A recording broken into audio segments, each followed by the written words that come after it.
Remember this picture from one of my previous videos? It's Major General Robert Bruce, the highest ranking British Army officer in Scotland, sitting next to Iran's Supreme Leader's representative Ayatollah Khamenei in 2017 in an Iran outlet organised conference in Scotland. Before I just had the picture, I didn't have a video of the general's speech, but now I've got the video of the general's speech at the very same event. I've got another bonus for you too. I have a footage of Alex Salmond, the former First Minister of Scotland, kissing and hugging Ayatollah Araki, another one of Iran's Supreme Leader's representatives in Britain. Stay with me in this video and see the depth of Iran's infiltration into the British institutions. Okay, let's start with a fun one with footage of Alex Salmond kissing Ayatollah Araki. Now, as I explained to you before, Ayatollah Araki was also another one of Iran's Supreme Leader's representative in the UK. I believe he has UK residency. He's a member of Iran's Assembly of Experts. He's a notorious Ayatollah. He, in the last uprising in Iran, he called for the peaceful protesters to be executed and asked the Iranian state media not to refer to these protesters as people. Let's see how cuddly Alex Salmond and Ayatollah Araki get. Then we can make our very special So this is just the end of his speech. He's just wrapping it up. country even more special from recognising that contribution and that diversity. Thank you. So he's talking about recognising contribution from a hostile state, which is the biggest sponsor of international terrorism, and he wants his diversity to include them. Thank you very much. They're all clapping for him, very pleased with him.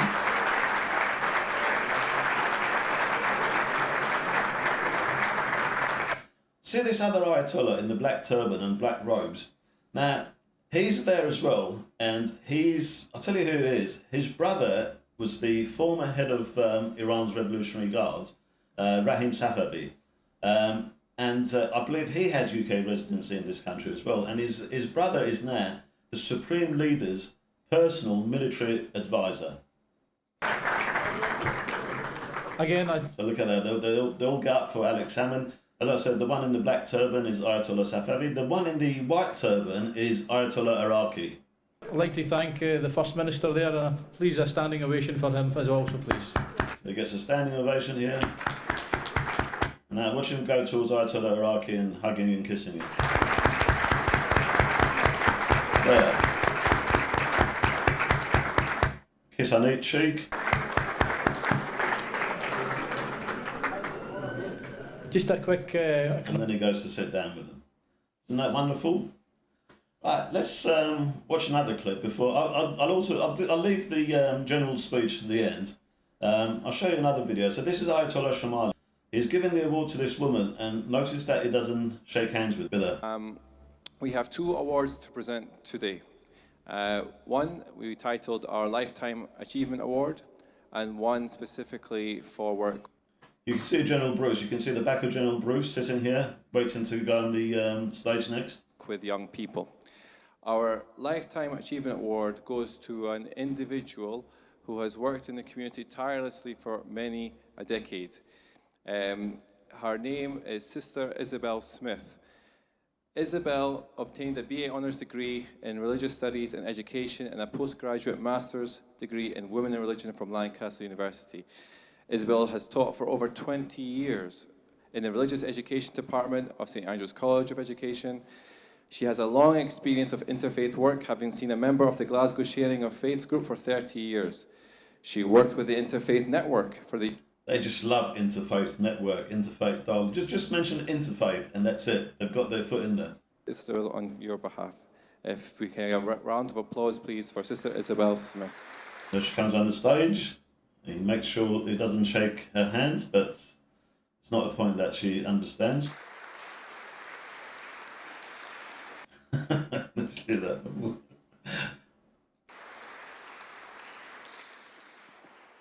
Okay. And also there's another funny footage that I want to show. They all start praying. Someone comes on the stage, starts reciting some prayer in Arabic, and the rest of them just go along with it, not knowing what it is. They've got no clue what it is.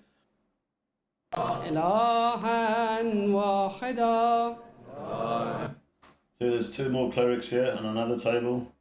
And watch them laugh as they watch the other ones pray, but without knowing what they're saying. الله لا إله إلا الله وحده وحده وحده.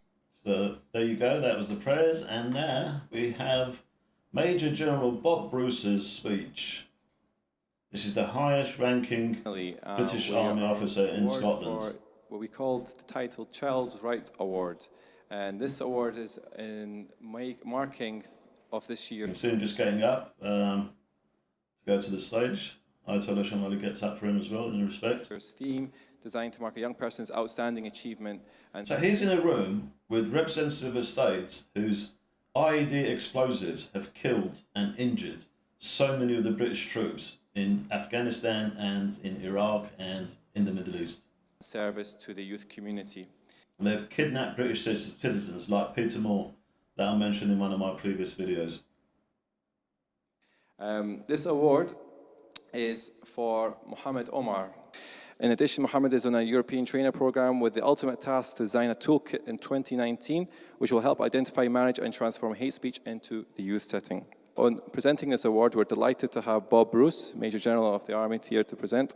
Yeah, he gives the award. I have a couple of words, and then I'll finish with Mohammed. Thank you. I've been invited to say a couple of words. Salam alaikum, everybody. Salam alaikum. Straight away, like, you know. Salam alaikum. You might find it a little odd that in a conference that has the central theme of peace, that a soldier is standing before you. But No, that's not what we find odd. What we find odd is that you're in a conference organised by a hostile state, which is the biggest sponsor of international terrorism, and you believe, you're so gullible that you believe this is a conference for peace, and you've gone there to make him look mainstream. I don't find it odd. I find it absolutely natural. Conflict, as we... Very natural. Let's sit and have lunch with people who kill our soldiers. I mean, you're only a Major General. We have been reminded so powerfully this evening is an utterly abhorrent business. And I would say that nobody understands that. You certainly don't understand it, it seems. Quite as well as those people whose business it is to fight, and those poor souls who are caught up. Yeah, those poor souls that are caught up because you haven't understood the situation, because you're too naive, and they're making the sacrifices for you because you haven't understood who your enemy is. In conflict. The truth seems to be that everybody wants peace. Do they? Does everyone want peace? Does Islamic Republic of Iran, the Ayatollahs want peace, or do they want to export their revolution?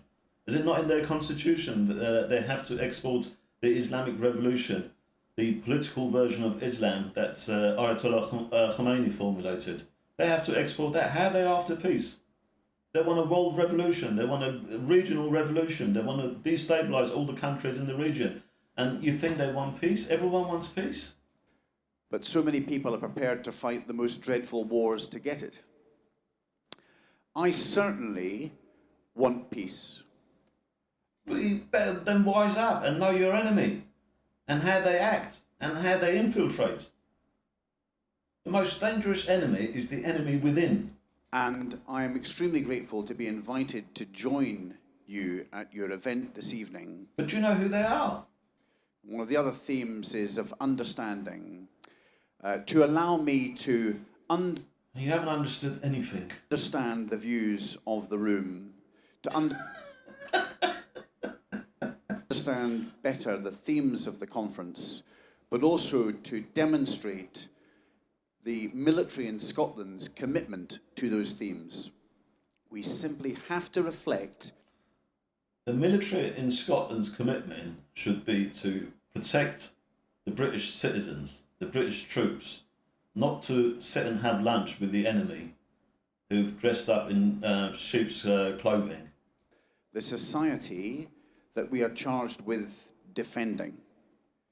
And these sorts of engagements, from my perspective, are hugely important in helping us to work to gain the respect of all elements of that society. Well, why don't you engage with people like me? Why do you lot always avoid us that can tell you the truth about how Iran operates? Why is it you're always full of like enthusiasm for engagement with these lot? Thank you. And there you go. It's really disheartening, the extent of naivety and gullibility of the high-ranking figures in the British establishment, particularly when it's in the army and in the police force. I have more from these Scottish conferences for you. Just look out for my next videos. But for now, let's just finish with Major General Bob Bruce's speech in 2017. I wonder if he regrets it. I haven't been able to find him, like the Brigadier Harkness, and ask him what he thinks now. Maybe he regrets it, I don't know. But I'd like to hear from him.